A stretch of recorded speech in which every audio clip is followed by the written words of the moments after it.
মাত্র সুইমিং করে বেরিয়েছি এন্ড খুব খিদা লাগছে, সো প্ল্যান করতেছি বুফে খাবো এখন। বুফে খাইলে ভালো মতো খেতে পারবো। আমাদের সাইকেল পার্ক করা আছে। আজকে ওয়েদারটা অনেক সুন্দর।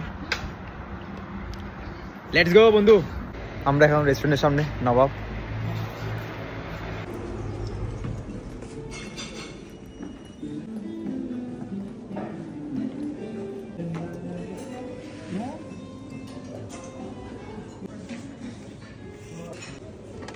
पहले देखना दे सब कुछ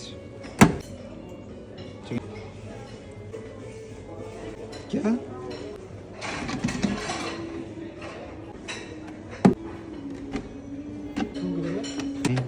प्रथमे शुरू करतेছি চিকেন দিয়ে।